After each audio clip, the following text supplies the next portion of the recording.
Okay, can salt stop the farting? Because I noticed when I last had these mixed vegetables with the barley, all right, and that actually had the faster cooking barley. And I put them in a peanut container. I put a little salt for cooking, and I also had a potato in there too, in this pot. Mixed it all together and stuff.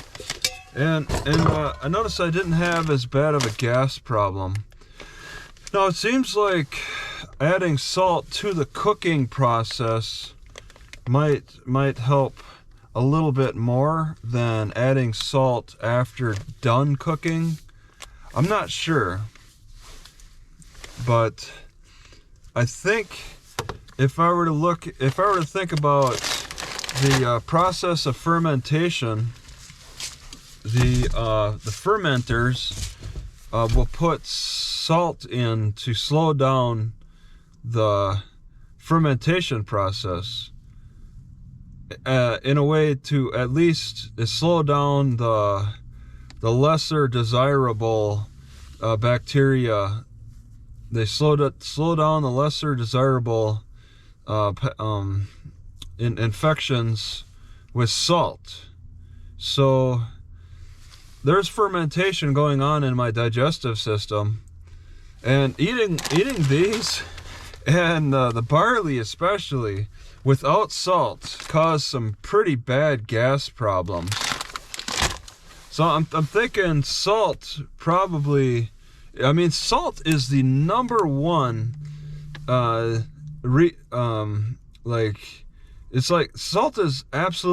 salt is pretty important for fermentation of vegetables. If you wanted to ferment vegetables, I'm done fermenting vegetables. They tend to cause sore throats for me. But I wasn't using salt.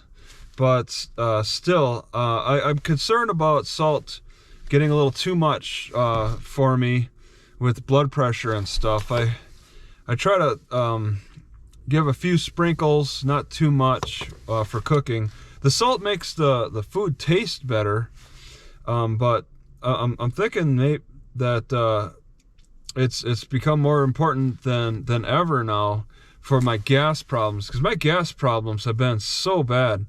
I don't know if people have suffered serious gas problems, like sitting like this and having gas problems. I start getting pockets of gas that'd get painful in my gut, and I absolutely need to move for relief. And it feels like it could be deadly, or at least it has led to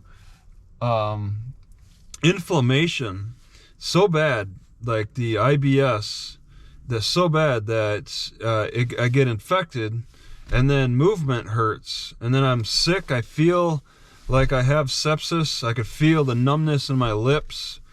It's a really horrible feeling, and I don't want that anymore. I've turned to using onions and garlic with my peanuts, because they taste good together, and also the white foods tend to feed the gut. But that's feeding the gut.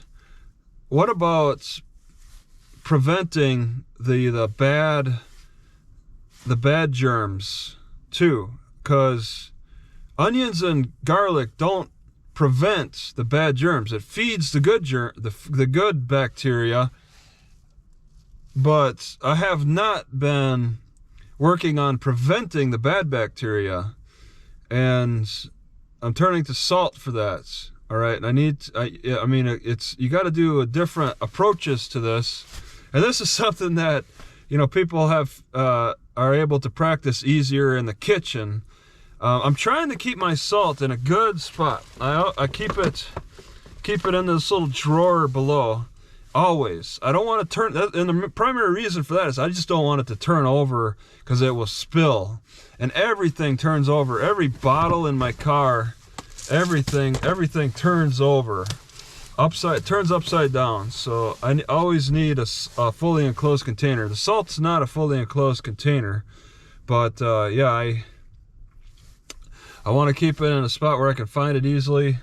And then yeah, barley is notorious for producing gas, but that's barley by itself. I think salt is probably the desirable way to go. And I'm kind of asking because this is only one time now I've noticed a difference. This is actually the beginnings of an experiment now with using salt more in cooking to prevent gas. So I'm asking the question, and it's going to take some time to find out the answer. Maybe other people have an opinion about this as well.